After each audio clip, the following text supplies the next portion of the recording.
just don't know what really causes this phenomenon. So this has been going on for a very long time, but every time it happens, the scientists come up with a new far-fetched explanation for it.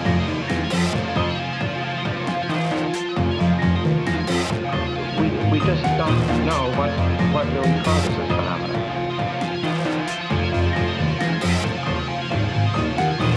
And that's what the witnesses are always describing, incredible as it is.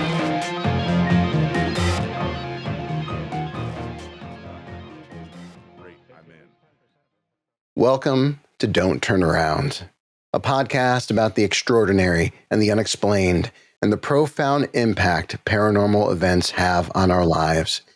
This is a space for amazing stories of the human experience and how it intersects with the paranormal.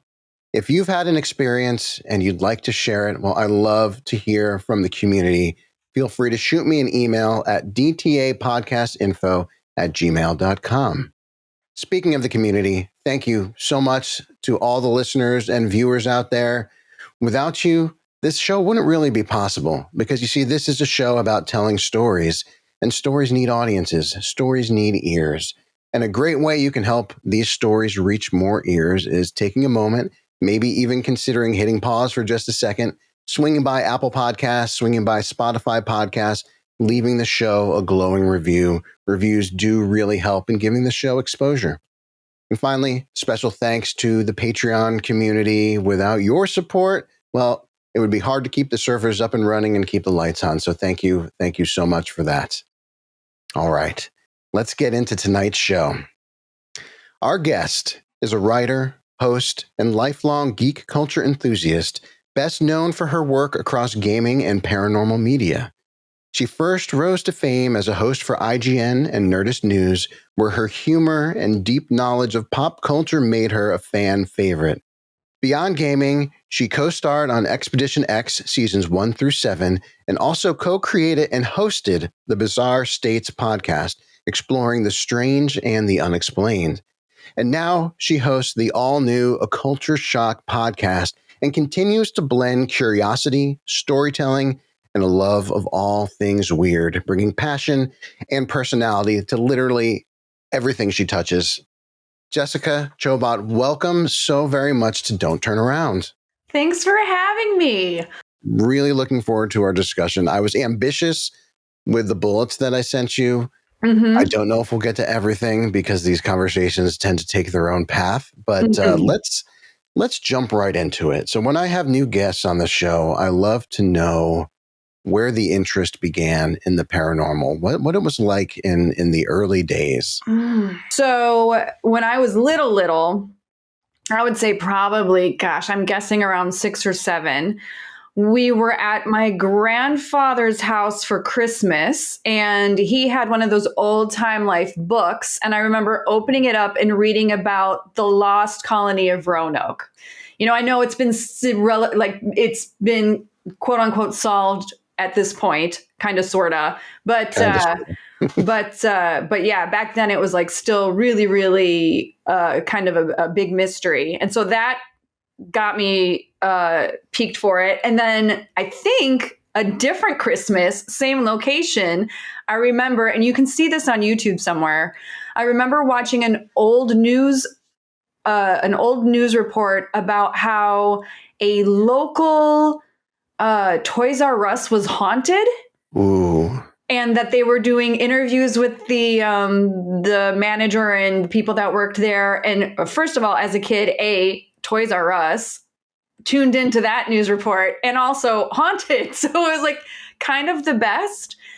And then I would say about 6th and 7th grade is when it really, really got its hooks into me, though, is when I got really involved in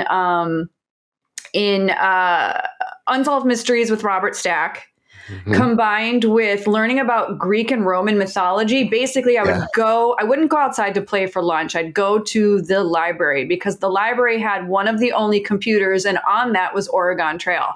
If you wanted to play that, you had to make a mad dash for it, because then, you know, whoever got there first wasn't about to get up and walk away. Nope. So you would be, but you would still hope that maybe they would, like maybe they got, maybe they'll die of dysentery and then you get on there. yeah, maybe they'll get in trouble for something. Yeah. Who knows? You have a small chance. So you'd kind of just hang in the background waiting for this person to move their butt off of the computer. Yeah. And so to kill that time, I started reading Greek and Roman mythology. And then, of course, I read those books that were offered at the library, and then slowly morphed into, witchcraft because of Salem witch trials, and it just kind of kept going from there. So I would say those were the startings of it all. Yeah. But I've always been, as far as back as I can remember, I've loved this stuff. Yeah, that's amazing. I mean, that was one thing I loved about my elementary school library is they had this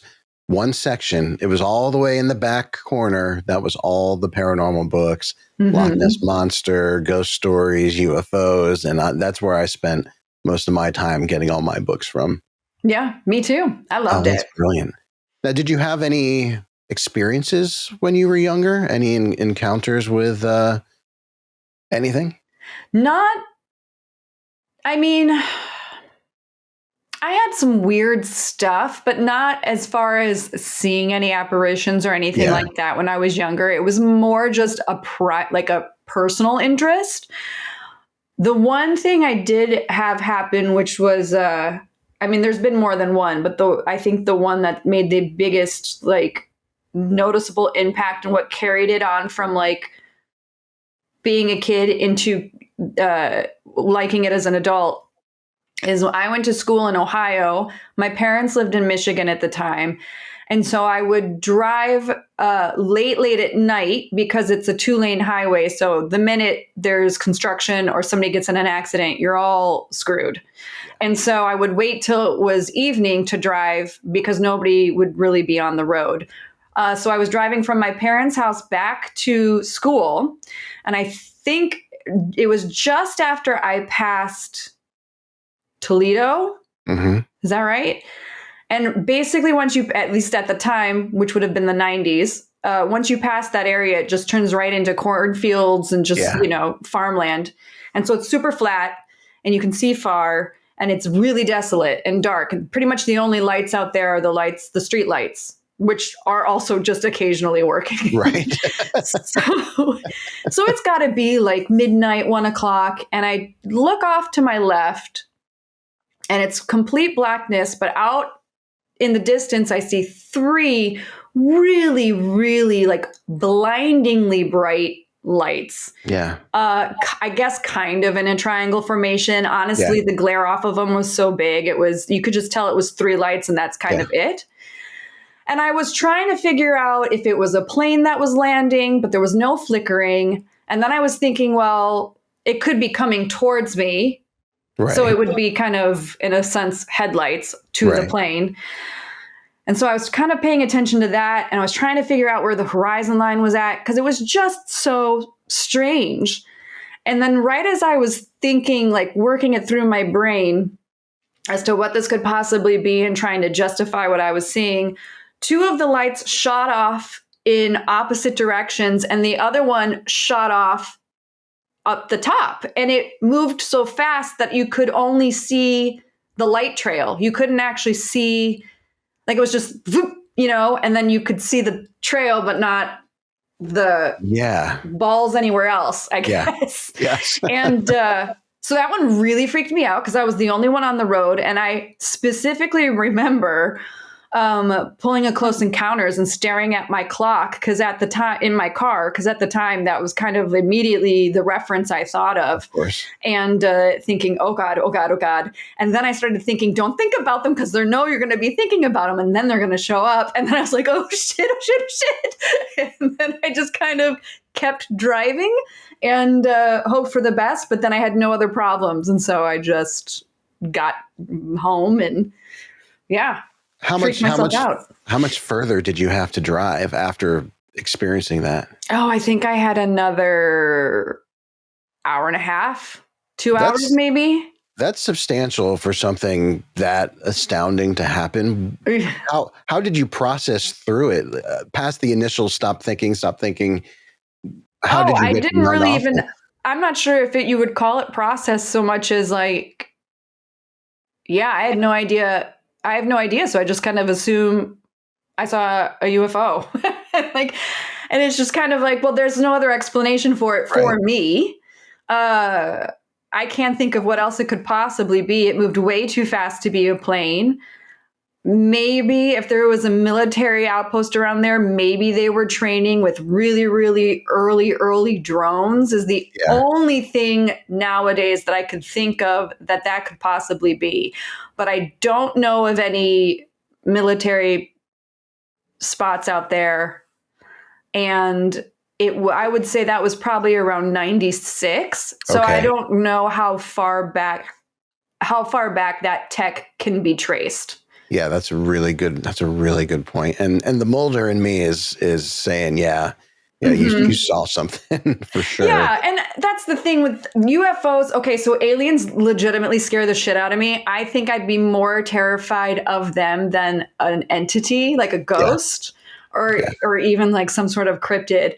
Those to me make more sense than, well, not make more sense. Aliens make more sense, and I think because the thought process of there's got to be something else out there in space, knowing that is a possibility freaks me out even more than something like a ghost, even though I also think that's a possibility. I can't, I'm describing it so poorly, but for some reason aliens scare the crap out of me. And so I dabble in it, but I am definitely like, keep myself about 2 steps removed. Yeah, no, I mean, it makes sense to me, because at least I won't say cryptids are necessarily of this earth if there are those, the concept that they could be transdimensional beings or whatnot. But ghosts, yeah, I'll say they're of this earth for the most part. But then you're really getting into unknown territory with aliens, because there's no real place where you can relate to them.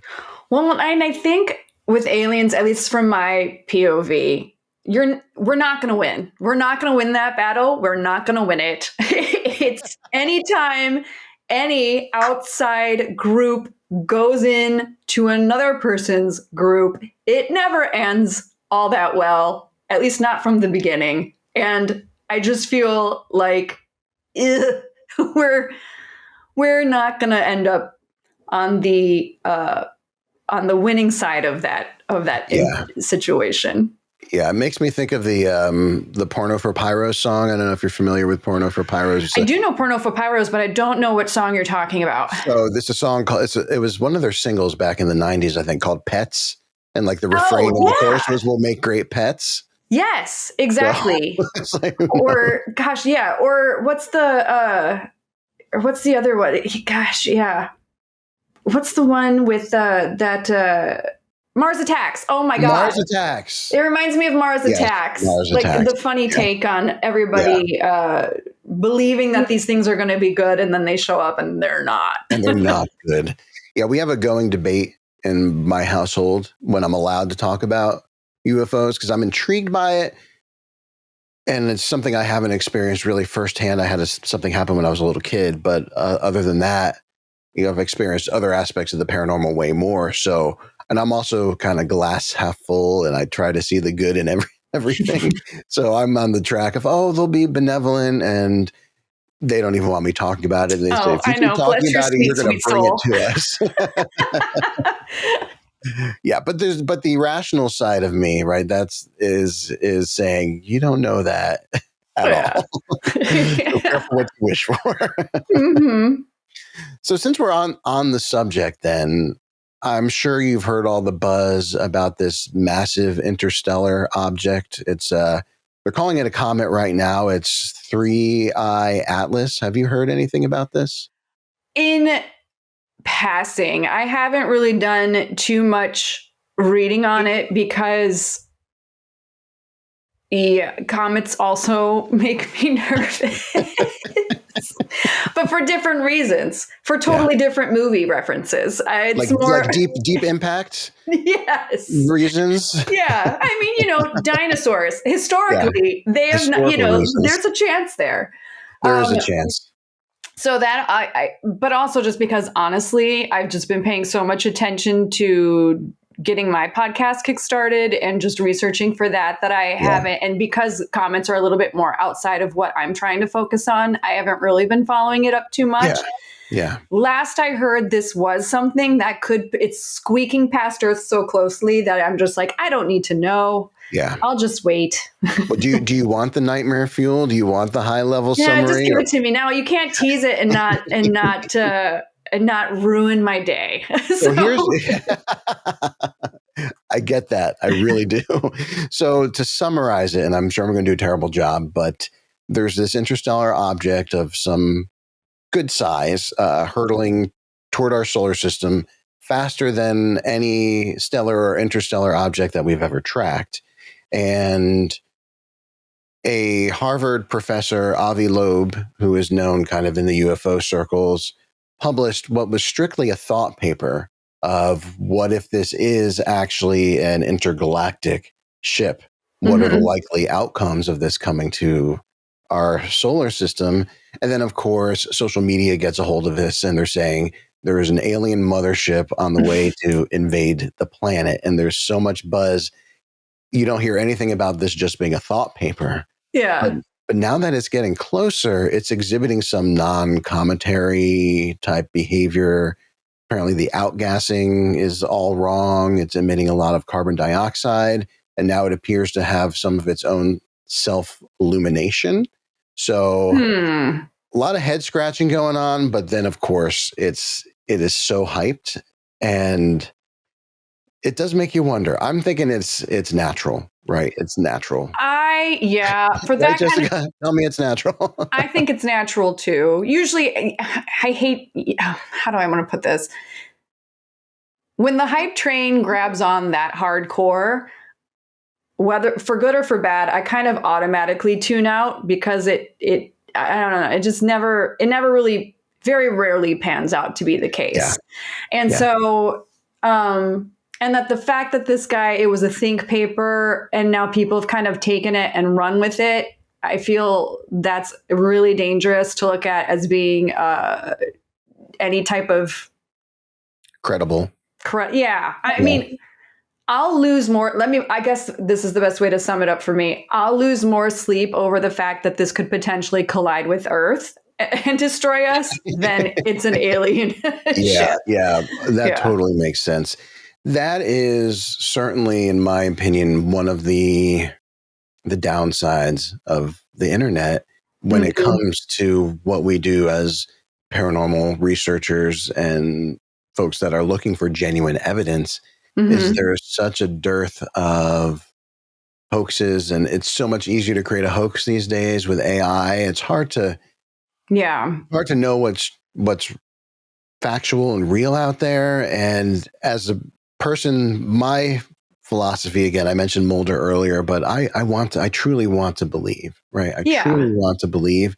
And I find that a lot of the garbage out there makes it harder to kind of stick to that sort of authentic value of wanting to believe when you're seeing so many clearly hoaxed videos blowing up and burying other evidence that might be a little less exciting, but way more unexplainable. Yeah. And I'm with you. I want to be, I've always kind of referred to myself as a skeptical believer. Yeah. I'm totally down to clown, but to get there needs to make some sort of sense. Yeah.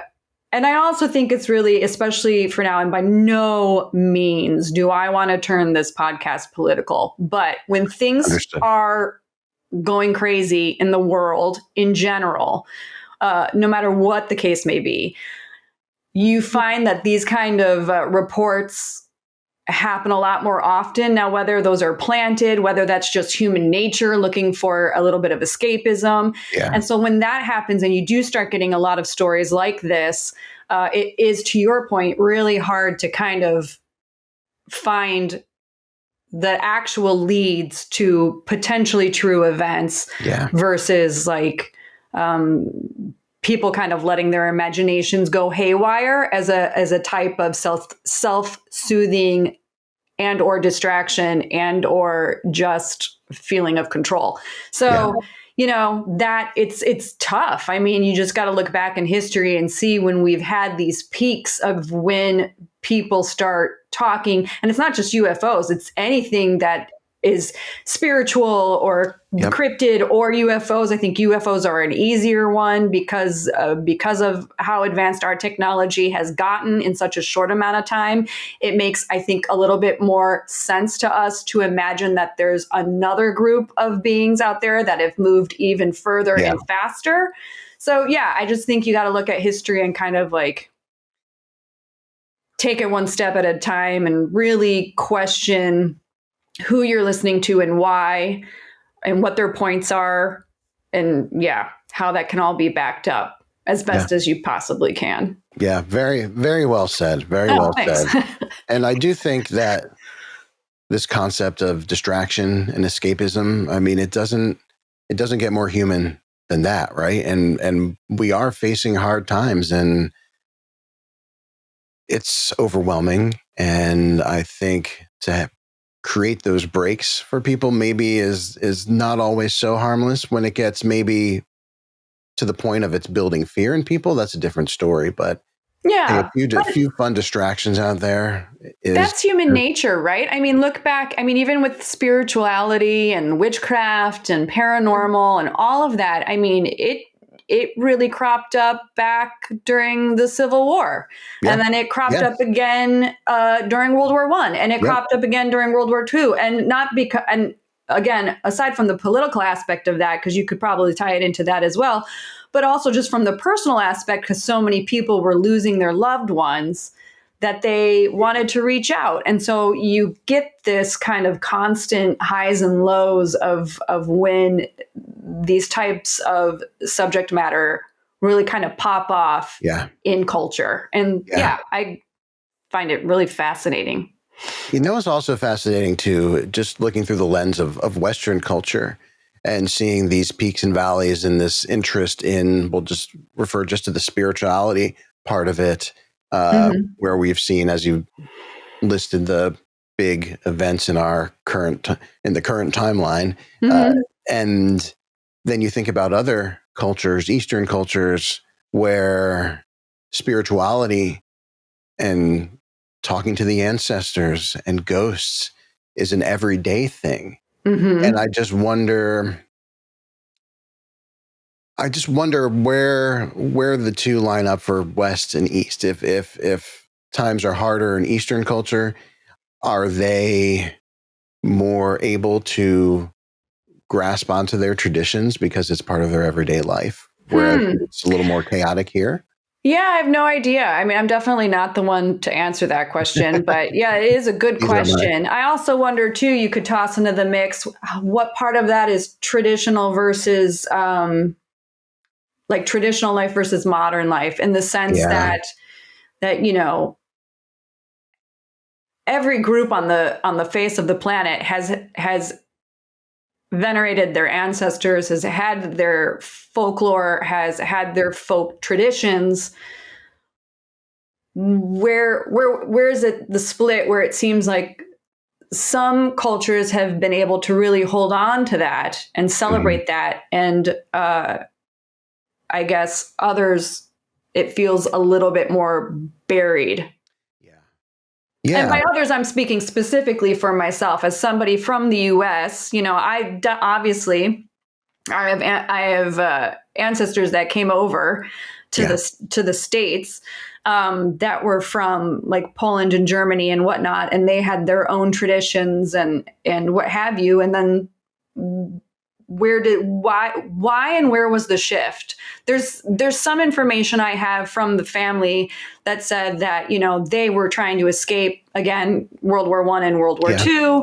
And when they came over, because they were German and Polish, and that was, you know, it was specifically the Germans were primarily the quote unquote, the bad guys at the time. They didn't want to teach their children German language or traditions because they didn't want them picked on at school. Right. The flip side of that is they also just didn't want the kids to know what when they were talking about them. So they just, in hindsight, not the best choice in my opinion. Like, come on. But it's interesting how those little changes, and that's just me. That's my one family. Like it kind of fell off after my grandparents. And now I have no idea what any of our traditions were or anything like that. So yeah, I'm always curious as to what's the timeline for that to occur. But it's always so tricky to try and answer those questions because, you're talking in such generalities. Of course. That it's really hard. It is. Yeah. And you made a point about modernization and it's distracting. We are constantly distracted nowadays with our technology, right? And so we are. This is the general we on our phones a lot. We're scrolling. We're watching the next episode on Netflix, and so, or we're caught up in the news, and so it's all these distractions, which does make it difficult to be present in the moment and. We miss a lot because I'm a firm believer that the paranormal, if we want to call it the paranormal, I just think it's an extension of normal, right? But it's happening way more than I think people realize, but I think we've become so distracted that we don't even notice. Yeah. Yeah. I mean, I think like anything in life, you can get too much head noise happening where it's you don't, to your point, you don't notice. I mean, I guess the best that I think one can do, quite honestly, is just go outside. Like truthfully, go on a nature walk and just it sounds so cheesy. And believe me, I am not a fan of that whole like find your inner angel and blah, blah, blah, blah. It's just, that's not my vibe. Yeah. But going outside, taking a walk somewhere where there's enough nature that you can kind of feel a little lost in it and take a breath does a surprising amount of good. And I think once you're in a calmer state, even if, and I'm not saying you got to go out there and go do night investigations. I just mean, go for a walk, go enjoy like a park somewhere, get yourself in a calmer state, because once you calm down, then I think just automatically you're a little bit more open to possibilities. And that's when you start noticing things lining up that seem coincidental, but more so, Yeah. So, but then I find myself saying stuff like that and also loving tech. Yes. I mean, obviously I have like a huge video game background. I'm like really into tech stuff. So, I even just doing podcasts now is so much easier than it used to be with, I think you're using Zencaster. I use Riverside. It's made it so that anybody can do that kind of thing. I'm also obsessed with that as well. And I do think tech, it's like anything in life. For as much as there's a bad side, there's also a good side. And the good side is it allows you to interact with more people. It allows you to investigate more backgrounds on things that you're interested in because you have a world of information at your fingertips. Do you need to be critical about what you're reading? Absolutely. But at least you know where you can start, and then the world's your oyster. Like you really, truly can investigate online, at least, the background to almost anything. And I find that so fascinating and like really helpful, especially when trying to learn about history, paranormal, or I should say weird history, paranormal, all that stuff. It makes it's such a good tool as well. So, I mean, listen, we all got to just find the balance. We all got to turn into gray Jedi. That's really what life's lessons boil down to. You need to become a gray Jedi. Yeah. Yes, that's it, because that's the ultimate balance, right? Yeah. You're striving for balance.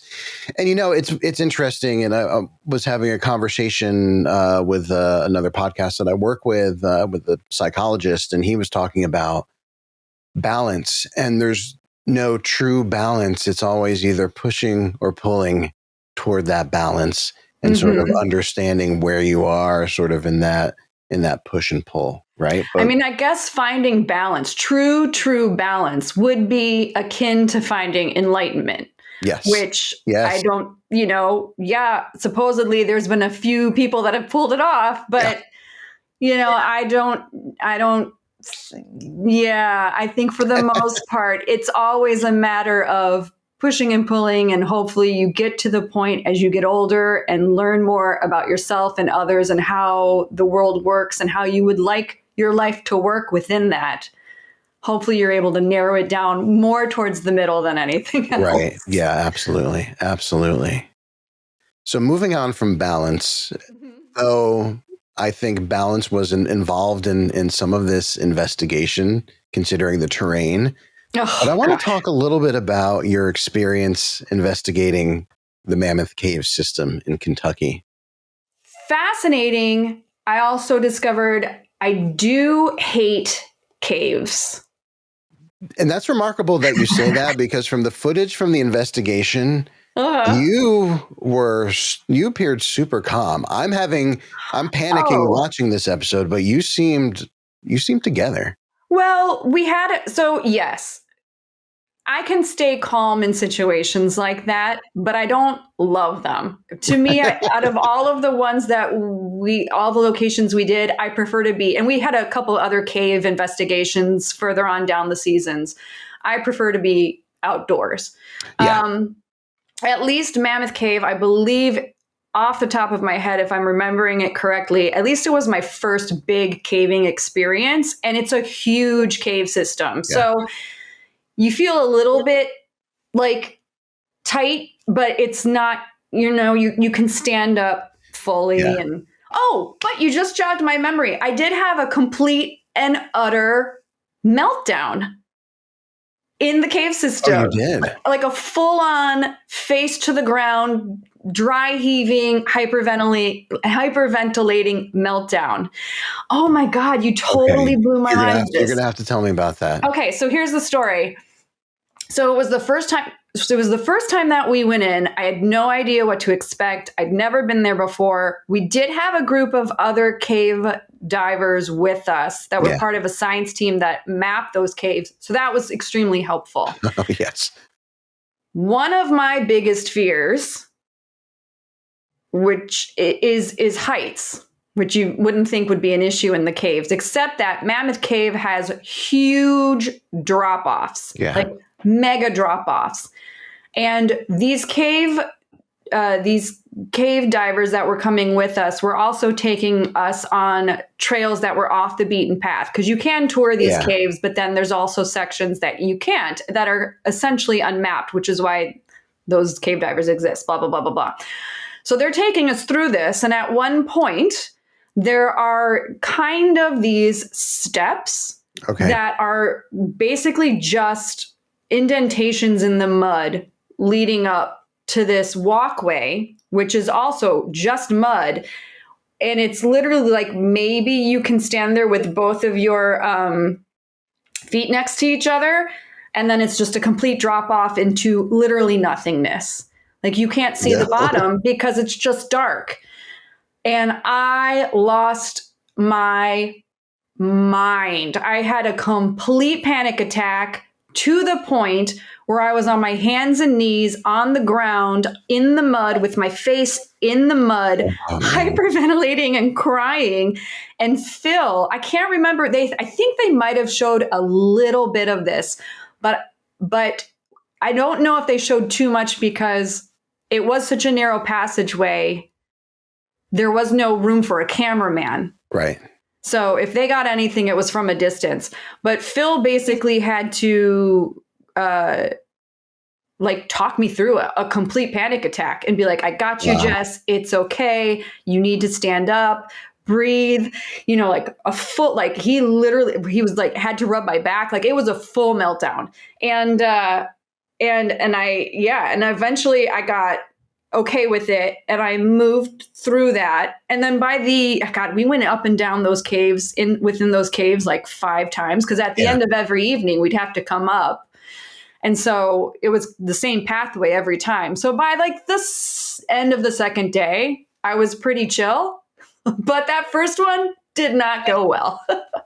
So I want to address that a little bit. Panic attacks, for people that have not experienced them, are the worst thing in the world. They are so difficult. You feel completely out of control of your body. Forget about your environment around you. It is a really rough feeling. And they're also really exhausting. Once you come out of the panic attack, you can be totally drained. And the fact that you managed to, after having a full-blown panic attack, push through with the investigation.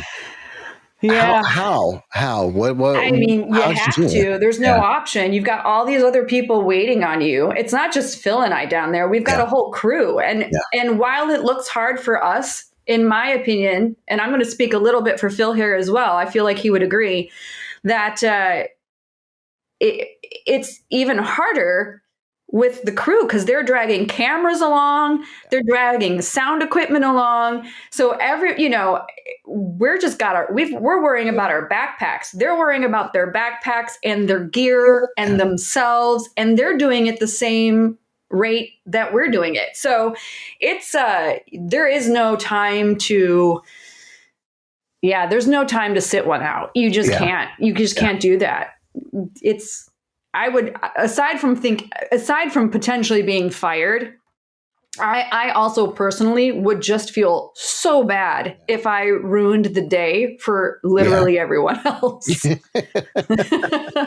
What a parallel to life itself, though. We have these moments that seem impossible to surpass, but we find a way. And I always believe that there is, no matter how difficult the challenge or the situation, we're way stronger than we realize. Yeah. And we have these moments, which in the moment it was awful, but it also proves to yourself that, hey, I am a lot stronger than I think. And that's a beautiful thing to have those moments. Yeah. And I think you're right. I think that was a big turn. That particular episode was a turning point for me because up to that point, I was into gaming. I sat on my couch 90% of the time. I didn't do hikes. I didn't do cave diving. Like all of those things you see on the show is me essentially, especially the first couple of episodes, is me doing it for the first time. By the time we got to the 3rd season, I'd learned enough from Phil and experience at that point that I would consider myself actually a very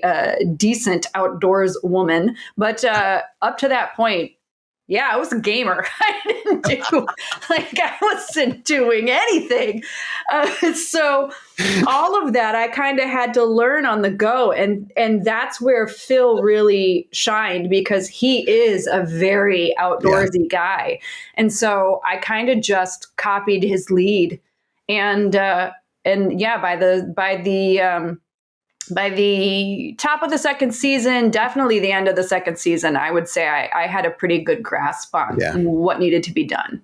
Yeah. Well, you look like a natural from the go-get. So. Oh, well, thanks. I can see the mistakes when I watch it. I can see where I'm like, oh, that's where I completely screwed up and blah, blah, blah, blah, blah.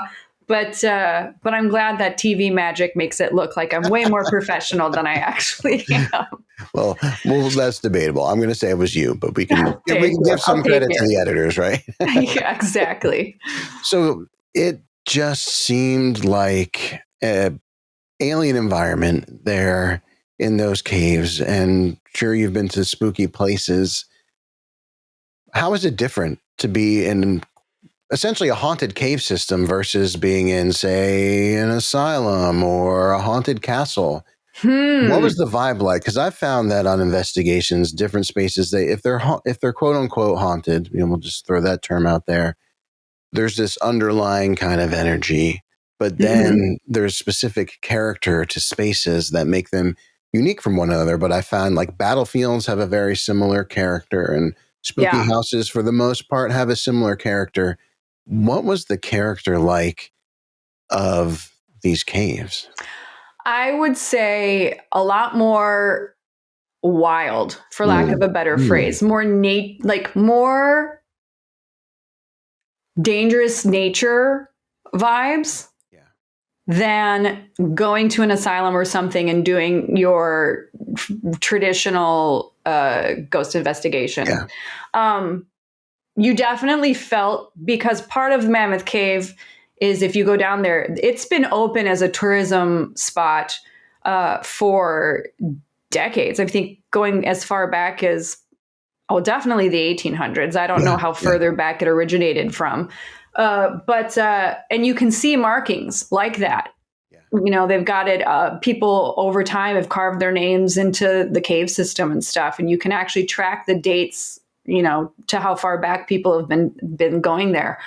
And so, you know, you being me, I guess, me being the investigator, I know walking in there that there's human history there. But then there's aspects of it, especially when we went off the beaten path, that are just, the vibe is, it's more, I don't like the phrase demonic for that, because it's not that, but it's not gonna fuck you up. Right. Does that make sense? Am I allowed to swear? I'm sorry. Yes. Oh, you are. You're okay. Good. You're good. Thank God. I don't know how else to describe it. It's more wild. It's a more,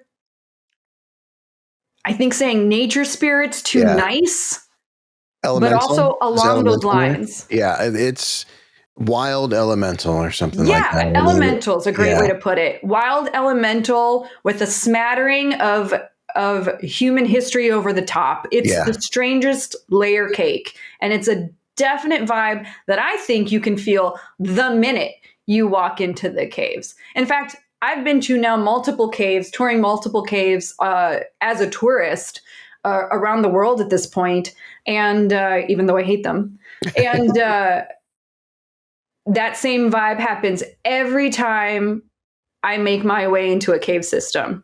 You can just feel it. It's like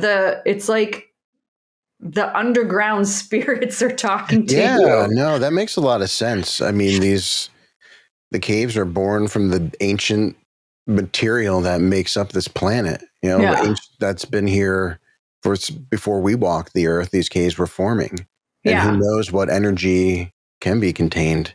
Like when I play like an RPG, like a fantasy RPG, and I get to the dwarves section, I'm like, I get it. I get it. Yes. I know what this is. Yes. I know this vibe. I know what they're doing. I know why they have the rituals they're having. I can feel it. I've felt that. It's been in these caves. Yes, exactly. It's like a Balrog might appear around any corner, and then, you know, you're screwed. Yeah, totally. No,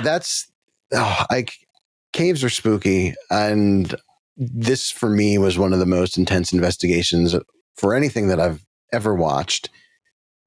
How did you manage 30 minutes in the dark? Oh, was that a challenge? Easy. Really? I actually loved that, because to me, it automatically is a challenge. I know people think automatically that I'm not going to be able to pull it off. And I'm like, I do not like people telling me what to do. So I'm automatically going to double down on that and really, really grit my teeth and make this happen. And I also am just so damn curious. I want to see what happens. Yeah. I think my curiosity is right on the cusp of what's the old phrase? Curiosity killed the cat. Yeah. Like I'm right on the tippy toe edge of that. Yeah, I can relate. I can definitely relate to that. And so I'm down to see what happens. I think we did something similar also in a cave system in what was it? Cerro Gordo. Is that right? Yeah, Cerro Gordo episode. I looked over to the right because I have a flag from the place there, where we sat in the dark, and it was so strange. Like, you could hear the amount of stuff you could hear, your eyes playing tricks on you, but also maybe not. Maybe that's actually there. I mean, we were down there, at least for, I know this is different from Mammoth Cave. Mammoth Cave, we were down for a long, long time. And so every time we came out, we knew we'd been down there for a while. So it never really stuck out to me as a weird time change there. But when we were in Cerro Gordo, we thought we were in those caves for maybe 3 hours. And we had been in there all day. Wow. We had no idea. I'm like, oh, 3 hours have passed. And we walk outside and we're like, oh, I guess that's wrap, because we've been down there for like 10 hours. So here's a wild question for you. Here's a wild question. Do you feel like time, whatever time is different in these cave systems? Oh, absolutely. Absolutely. Yeah, they just are. I mean, I've experienced it. It's just different. 1 minute feels like forever. The next minute feels like it was 3 seconds. Like, it doesn't make sense. I'm sure there's some scientific reason for it with your body clock and the horizon line and what you're able to see and what you're not able to see. All of that is really tricky. And I guess for me, is you hear stories about science proving that, you know, because your senses are a little bit depleted, since you're not above ground, you have a hard time finding your rhythm. But I guess where I get hung up on it is I don't know why sometimes seem super fast and sometimes seem super long. Yeah. I mean, I think the Mammoth Cave versus our experience in the Gordo Cave is a perfect example of it. I don't know why it felt so much faster in Gordo. Yeah. When either way, I'm still sitting there in the dark. Right. I'm still doing the same thing. Right. Yeah. There's no reason, like, why would it shift like that? I don't know. Something to think about. The kind of things I lay in bed at night thinking about. That's one of them. Yeah. Yeah. And I also think, like, I don't know how you would live in a cave system like that. No, I couldn't imagine. There's some cultures that have lived underground for at least, not forever, but for some extended periods of time. And it's just like, wow, how did they do that?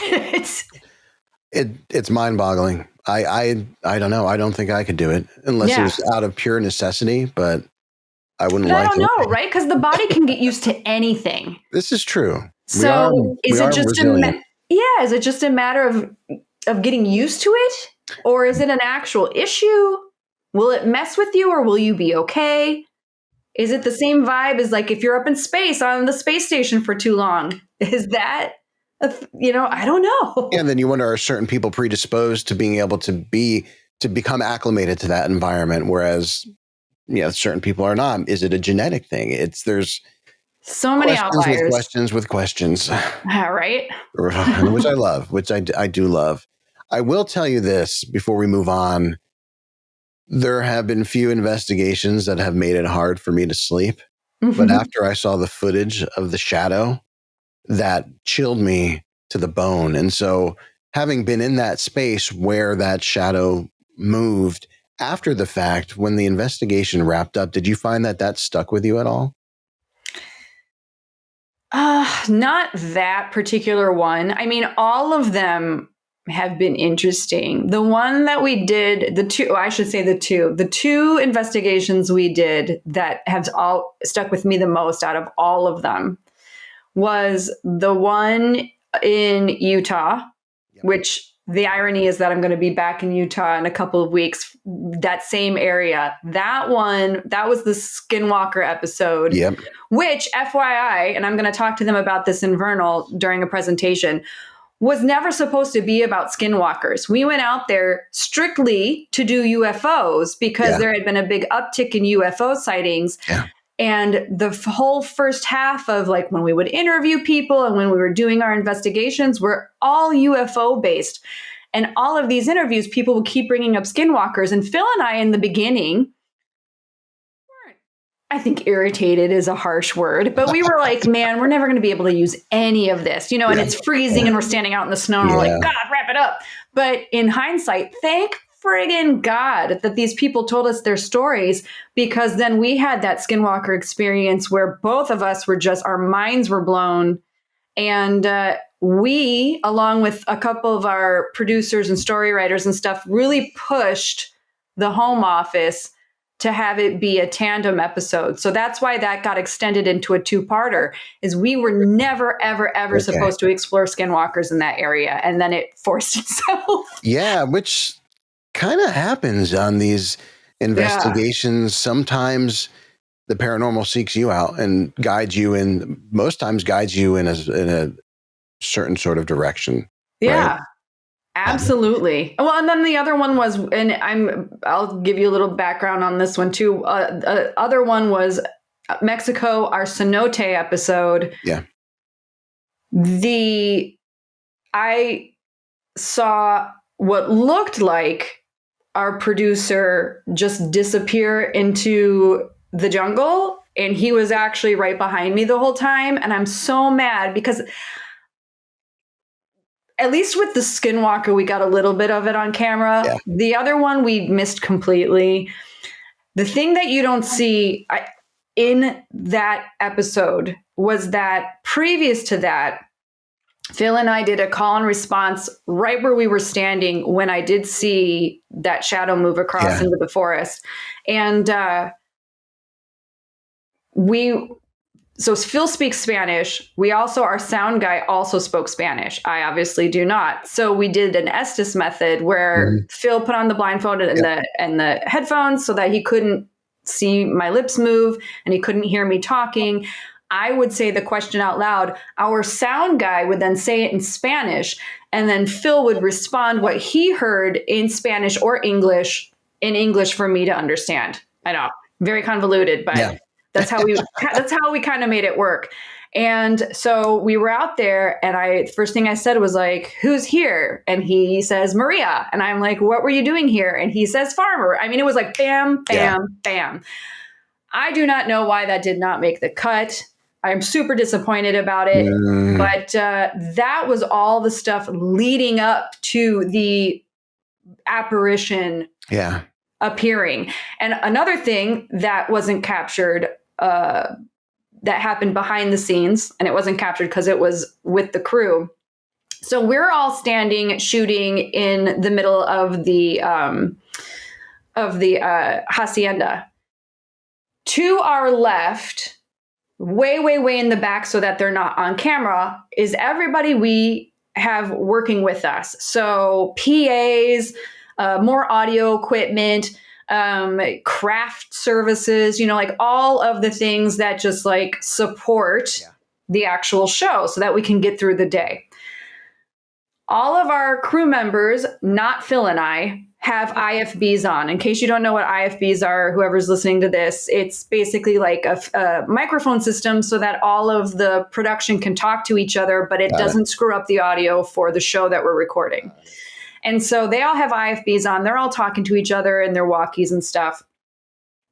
I guess the minute that I saw that apparition walk across the forest, one of the other producers, because we had like 2 or 3 with us at any given time, especially if we were traveling internationally, one of the guys that was keeping everybody quiet so that they weren't interrupting the scene gets on the IFB and starts screaming, "Whoever's walking across, that's a hot camera. I told you to stay behind the line." Like, he's freaking out, right? He's super mad. Yeah, because this is like 3 a.m. Yeah. We all want to go home. We can't have overtime. Like, do not screw this up. So he's yelling into the IFB, like, "I told you to stand behind the line, blah, blah, blah, blah, blah." In the meantime, I'm in the hacienda. I see what looks like the producer, or the one that's behind me, walk across. I start yelling at him. "What are you doing? You're breaking the scene." Like, everybody's just screaming. And that's when it disappeared. And so I guess my point to this story is, it wasn't just me that saw it, or me and the people in the hacienda that saw it. It was me and the whole rest of the crew that weren't even shooting the scene. And none of that was on camera. Yeah. And it's just so frustrating. That is tough, you know, and that's one thing that my co-investigator and I, he always wants everything to be documented and captured, which makes sense from a data collection standpoint. Yeah. Of course. And so I fully agree with that. But then there's also just the magic of having the personal experience, which cameras on or off, you can't take that away. And you just told just a beautiful ghost story. So, I mean, so there we go. So it's out there, and it's too bad it wasn't captured, because that would have just been so well. And also people that are like, well, we have cameras with us all the time in our phones. Why couldn't you capture it? I'm like, you guys do not understand how difficult it is. By the time you realize what you're actually seeing is happening, it's already gone done. 90% of the time. And then I don't know about you, but like I'll fumble out let's say I get my phone out. Well, then I got to remember my code, or it's got to look at my face properly. And then I got to find my camera app, and then I got to actually shoot it. And I got to make sure that I didn't double hit it. It's pointing at me. It's a selfie cam, you know? Yeah. It's just like, there's no way to win. So anytime anybody's like, well, if that was really going to be, if that was really true, somebody would have documented it. I'm like, you have no idea how hard that is. That is really difficult. The struggle is real. Yeah. So you've got a new project now, the Occulture Shock podcast, which I got to say is one of the coolest names for a podcast. I absolutely love it.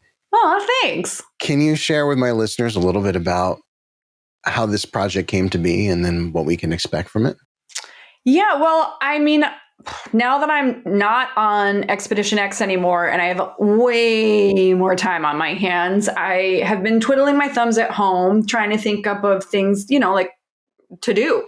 Like that still's in the same space, because I really, truly do enjoy it. I also really like weird history. And so I'm trying to basically connect those two things, whether it's paranormal with more of a focus on the occult, because I do really like the occult aspect to everything. But with history and how a lot of what we interact with in our day-to-day has occult / paranormal / spiritual roots behind it. Yeah. So my favorite example to give to people, I mean, if you want occult / true crime, just look at Pythagoras. Yeah. Dude was just genius nutcase. Yeah. Where he, believed that God and the harmony of the universe could be found in numbers, and so actually created a cult.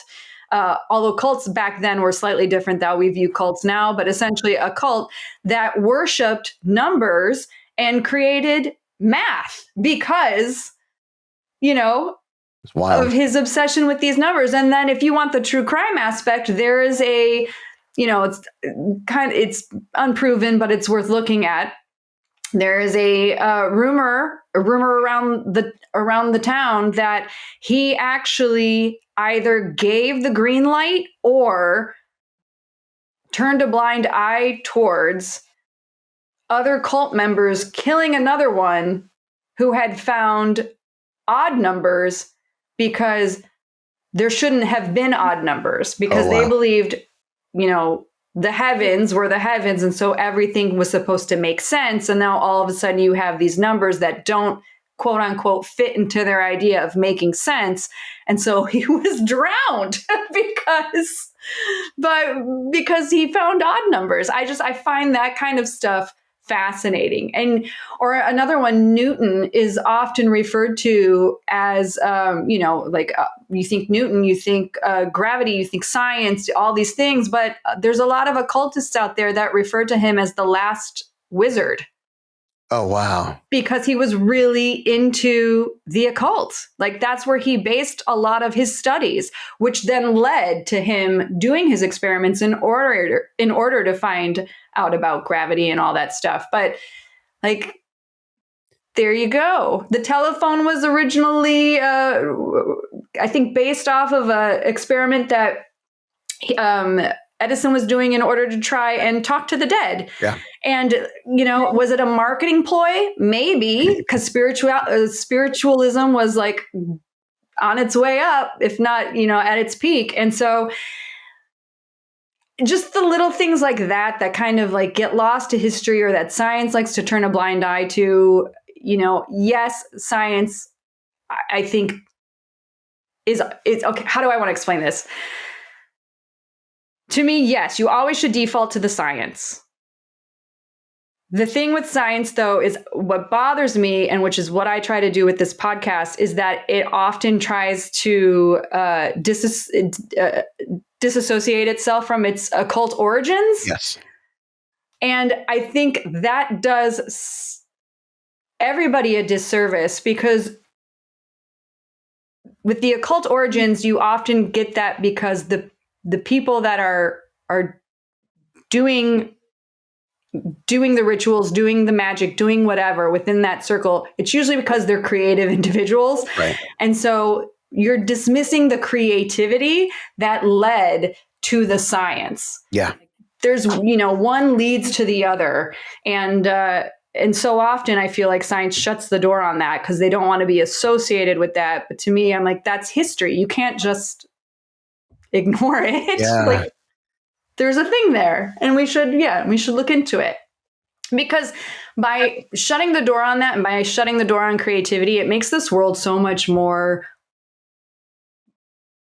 less colorful and more boring. The word that popped in my head was grayscale. It does. Yeah. It kind of just takes the vibrance out, right? Yeah, and that's not to say that science is not exciting in its own right. Right. But I guess don't yuck the yum. Just because you don't necessarily like it doesn't mean that this creative aspect to it should be ignored. Yeah. You know who I thought, and this is kind of also how I view my podcast, is the show Connections with James Burke from like the late 70s, early 80s.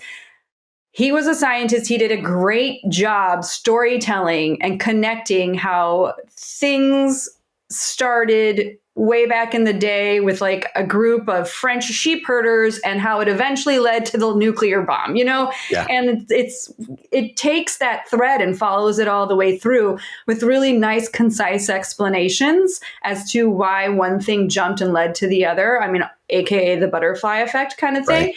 I love that because he was a great example of, and Sagan did this as well. Sometimes depending on what he was doing.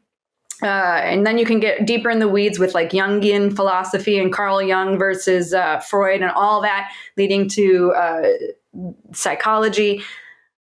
Yeah, it's just one thing leads to another. The seed's usually always planted with some sort of creative occult POV that then leads to the science. And I find that really, really cool. It is really cool. And what I love about the podcast is you do a beautiful job telling the story of creating this engaging narrative and sharing this information that otherwise people would not have a clue. And so I think it's a great thing that you're doing in getting this side of history out. And I love it. I want more. I saw one dropped right before we were getting on. I said, I'm going to have to wait to listen to that now.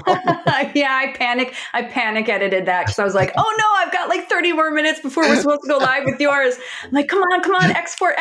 Yeah, you nailed it though. That's what I'll be listening to when I go for my walk with the dogs later. Oh, good. Sure. Thanks. Yeah, this one's a good one. I think you'll like it. And that's the thing is like, I'm learning this as I go as well. Back when I was doing Bizarre States, that was for Nerdist for the most part until we had Bizarre States Resurrected. And even with Bizarre States Resurrected, Nerdist was the one that was compiling and editing all that. And with Bizarre States Resurrected, my friend Aristotle, who also was working at Nerdist, I hired him separately to do all that work.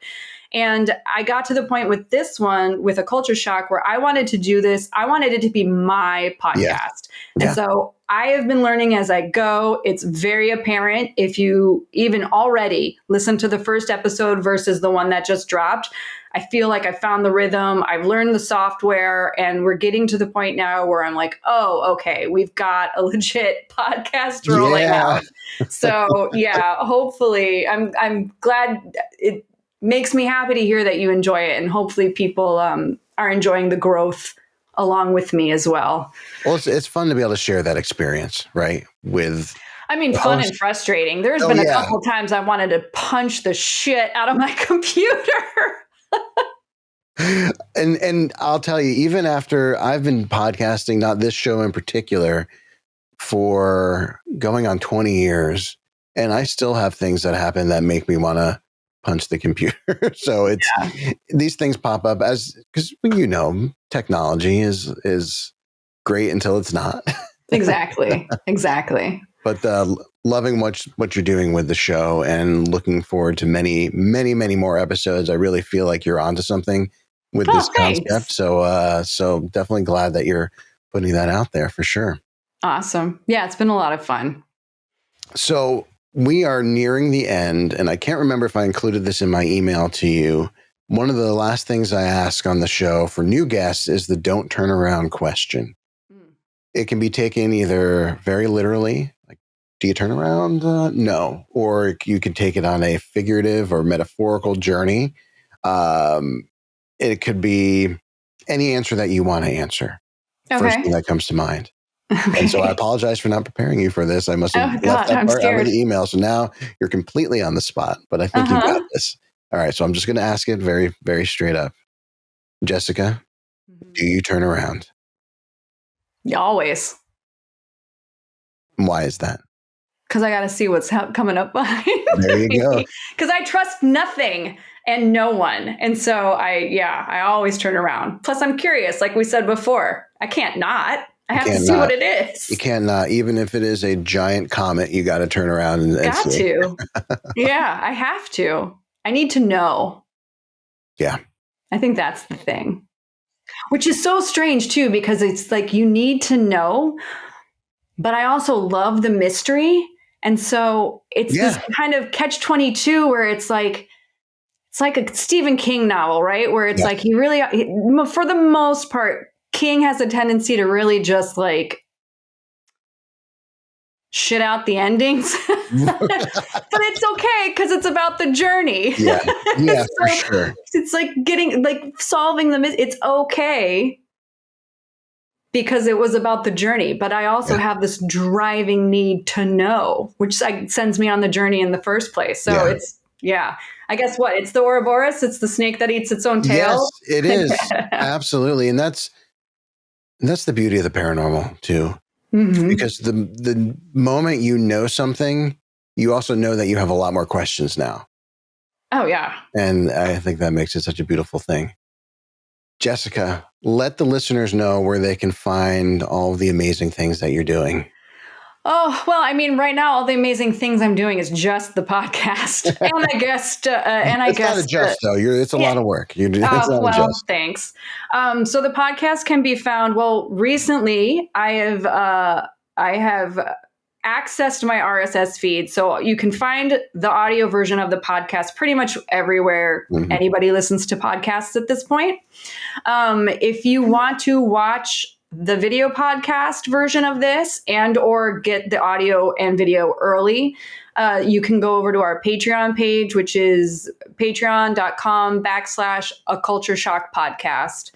And then if you're looking, I don't know, to interact with me, you can, I'm again on most social media, but I pretty much stick to interacting on Instagram, which I think my handle over there is at Jessica_Chobot, which is CHOBOT.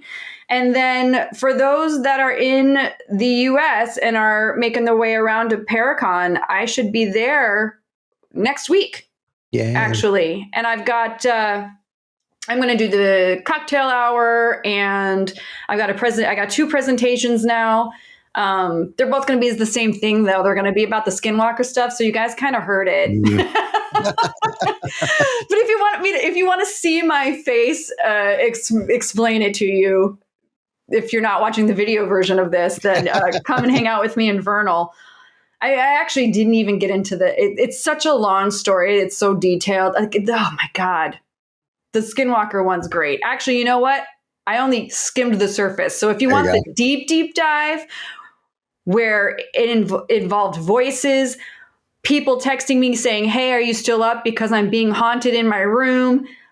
stuff following us home, equipment breaking.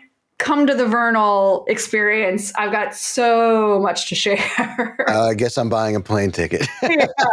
That one was a good one. Yeah. Yeah. So I've been making notes and I'm going to go and tell everybody what they missed behind the scenes, because honest to God, almost all of the best stuff never made it on camera, which is such a bummer. But that's a bummer. But people can hear all about it at the Paracon. I will include this in the show notes as well.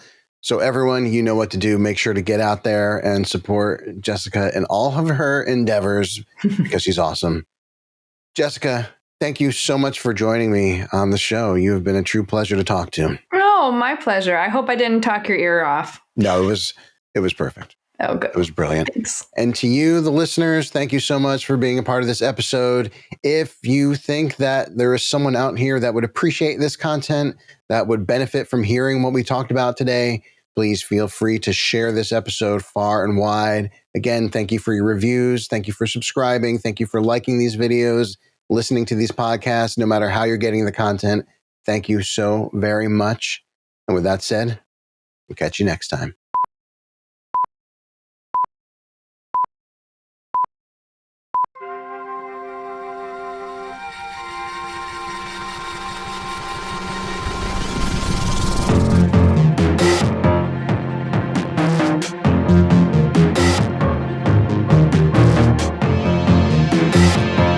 We just don't know what really causes this phenomenon. So this has been going on for a very long time, but every time it happens, the scientists come up with a new qualified explanation for it.